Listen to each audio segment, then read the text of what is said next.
Youth Services Librarian here at the Longview Public Library, and today I'm going to show you how to make our third all ages craft for summer reading, No Sew Pet Toys. To make your No Sew pet toy, you'll need your craft packet, which you can pick up in library drive-thru or at the lower floor desk inside the library. And from home you'll need a pair of scissors, and optionally some things that might be handy to have are like a ruler if you want to measure, like a marker or something to mark your fabric with, and a stick. In your craft packet you'll get 2 pieces of fleece, 2 different colors, a couple of feathers, and a coil of string. So I'm going to be showing you 2 different ways to make a No Sew pet toy. The first one I'm going to show you is this little pom-pom ball, which is good for both dogs and cats. And then I'm going to show you how to do this tug toy, or if you have a cat it might be like a cute wand toy. So I'll start with the pom-pom. You'll need to cut a piece of fabric from your fleece about this size. I didn't measure it, but you could if you wanted to be more precise. It's about 3 inches or so wide, and it's kind of like the longest length that I could make. And then you'll need your scissors. It's really simple. You just cut a little bit in all the way down one side, and I'd say into like little tabs, so you have like 3/4 of an inch on one side, and on the other side all the way down where you just have like a little bit, like a finger width gap between them. So I'll finish this and show you what that looks like. So once it's all cut all the way down, it'll look like this. The next step is to lay it out and start at one end, roll it down the middle, kind of as tight as you can. When you got it all rolled up, it'll look like this.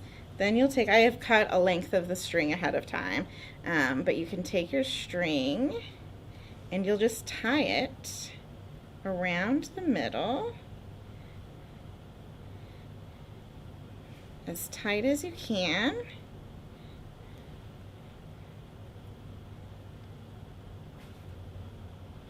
That's all. And then you just kind of like fluff it up like this. And you've got your little pom-pom. So if you want to just leave it as a ball, you can cut the strings off at the end and you have just a little ball. You can also kind of shape it a little bit if you want to. Or you could tie a longer piece of string onto and take your stick and make it into a cat toy. And this is also where the feathers play in, where you could tie the feathers on to make it a cute cat toy too. The next one we'll be making is this tug toy. So to make this you'll need to cut 4 strips out of your fleece, and I did 2 in each color. And again, I did not measure, but you could. This is about, I don't know, not quite 2 inches wide, and mine's kind of uneven, but it doesn't really matter. So one thing I think is a good thing to do is to stretch this ahead of time. And then we're going to take 4 ends like this and our string and tie them together. You could also use a rubber band if that is easier for you, or you can try to tie the pieces of fabric together themselves. I think that is a little bit harder to do, and this should hold just as well. The next thing to do is to lay out the thing like this. You'll want the open ends where you tied it facing up, because then it's going to be inside of the tug toy. And then we're going to tie this like you would tie like a lanyard that you would make at camp, or a piece like a paracord keychain, into a 4 square knot. So that involves you loop this over This color here is going to go underneath that loop. This color is going to go into this loop, and this one is going to cross over and go under this loop. And then we're going to pull them all tight.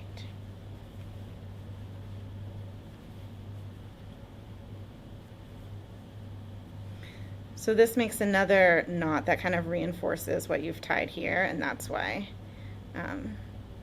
the string is a good enough way to keep it closed. Then you just do it again.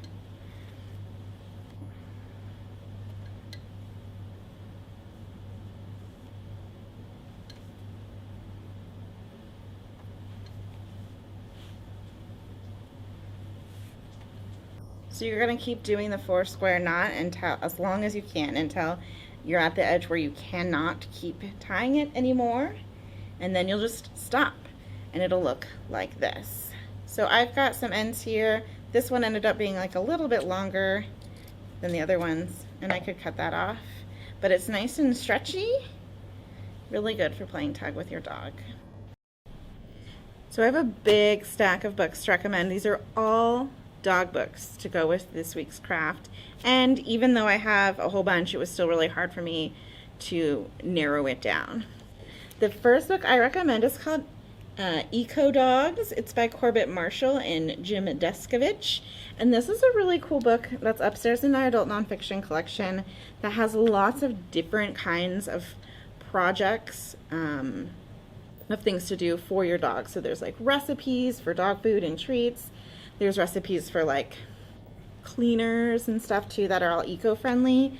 There are also projects in the back for like toys, blankets, stuff like that, which I thought was a really cool thing. One of the things that it made me think of related to this project is that you'll be getting fleece to make these craft projects, but you could also do the same craft with old t-shirts or old jeans too. The other book next book I'm going to recommend is called, this is a new picture book here, I Am Not a Dog Toy, and it's by Ethan T. Berlin. We'll also be reading this at story time, and it is a hilarious story about this teddy bear who is given to a child for her birthday. The child is not interested, but the dog is.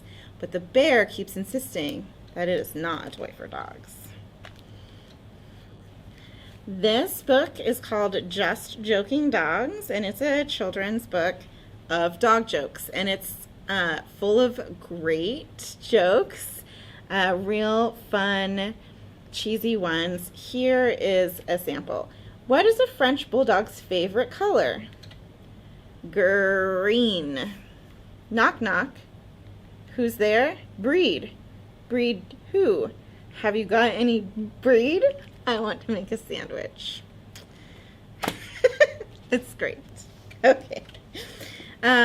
This next book is called The Story of Us by Deb Caletti, and she is a Washington author. This is a YA novel that I love so much. It's about a girl who is just finished high school and is over the summer. Her mom is getting married.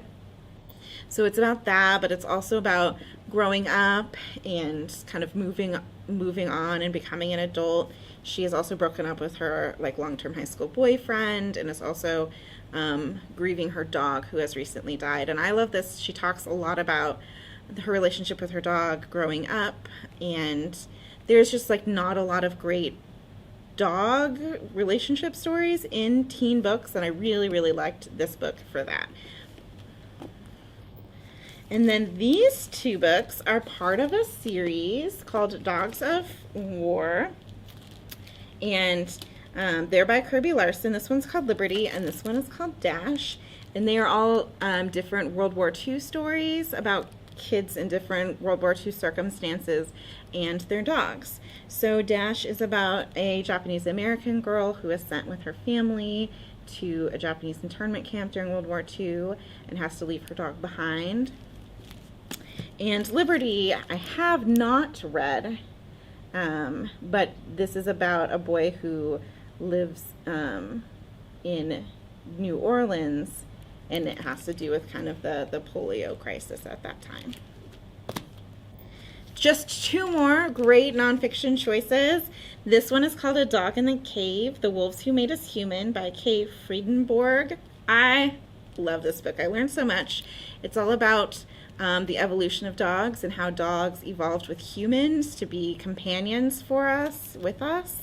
And it's so interesting. So it covers like anthropology, and also it looks into like dog genetics and things that they've learned about dogs by doing like brain scans and stuff. It's so interesting, very fascinating. If you're interested in like how dogs learn things, or if you watch like the talking dogs like Bunny on TikTok or Instagram, you might be interested in learning more about them in this kind of a book. And then the last book, it's called Why Do Dogs Sniff Butts? And it's illustrated by Lily Snowden Fine by dog expert Dr. Nick Crumpton. And this is just a fun, really cutely illustrated book about dogs and fun things about dogs. We also have a cat book by the same team who made this one coming out this summer called Why Do Cats Meow? Well, that's it, everybody. Thanks for watching this video. I hope you enjoy making your own no-sew pet toys and that your pets enjoy them too. If you'd like to share your project with us or photos of your pets enjoying their toys, please send us an email or share with us on our Facebook or Instagram. To earn a badge on Beanstack for doing this activity, make sure you use the Beanstack activity code FELINE. And keep logging your days of reading on Beanstack also. Thanks for watching, everybody. We'll see you at the library.